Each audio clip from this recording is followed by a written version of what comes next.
પંચમહાલ અને બનાસકાંઠા બાદ હવે પાટણ જિલ્લામાં પણ સરકારી વાહનની જીપીએસ ટ્રેકર દ્વારા જાસૂસી કરવામાં આવતી હોવાનું સામે આવ્યું છે।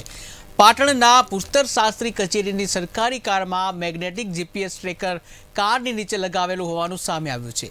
કારમાં તકનીકી સમસ્યા સર્જાતા ગેરેજમાં મોકલવામાં આવી હતી। આ દરમિયાન ટ્રેકર લગાવેલો હોવાનું સામે આવ્યું હતું। કારનો ચાલક અને અધિકારીઓ ટ્રેકરને જોઈ ચોંકી ઉઠ્યા હતા। ઘટના બાદ પુસ્તર શાસ્ત્રીએ આ અંગે પોલીસ ફરિયાદ નોંધાવી છે।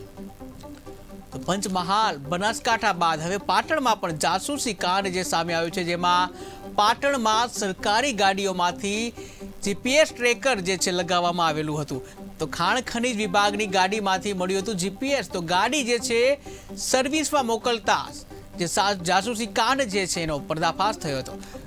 જો કે આ અંગે પુસ્તર શાસ્ત્રીઓએ પોલીસમાં ફરિયાદ નોંધાવી છે।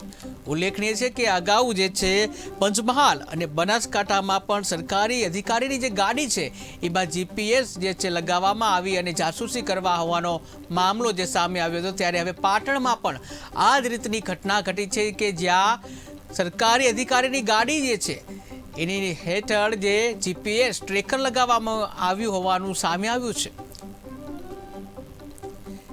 જો કે અધિકારીની જે આ ગાડી જે છે એને સર્વિસમાં આપતા સમગ્ર જાસૂસી કાંડ જે છે એનો પર્દાફાશ થયો હતો। આ જીપીએસ ટ્રેકિંગ લગાવેલું જોઈ અને અધિકારી અને ચાલક પણ જે છે એ ચોંકી ઉઠ્યા હતા। તો રાજ્યમાં હવે અધિકારીઓની ગાડી જે છે એનું પણ ટ્રેકિંગ કરવામાં આવે છે। હવે અધિકારીઓની ગાડીમાં પણ જીપીએસ ટ્રેકિંગ કરી અને એમના હેઠળ જાસૂસી કરવામાં આવે છે કે આખરે અધિકારી ક્યાં જાય છે, ક્યારે આવે છે।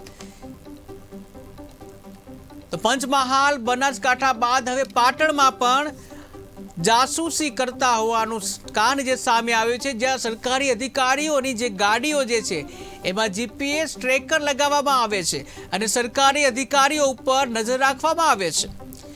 ત્યારે પાટણમાં અંગેની ઘટના ઘટી છે, જ્યાં સરકારી ગાડી જે છે એને સર્વિસમાં આપતા સમગ્ર જાસૂસી કાંડનો પર્દાફાશ થયો હતો। જોકે આ સમયે જીપીએસ ટ્રેકર જે છે એ ધ્યાનમાં આવતા અધિકારી અને ચાલક ખુદ ચોંકી ઉઠ્યા હતા।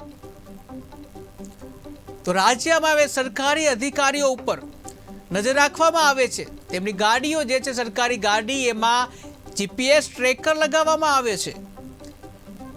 તો ખાણ ખનીજ વિભાગના જે અધિકારીઓ જે છે એમના હેઠળ એમના ઉપર જે છે નજર રાખવામાં આવે છે કે એમની ગાડી આખરે ક્યારે આવે છે, ક્યાં જાય છે।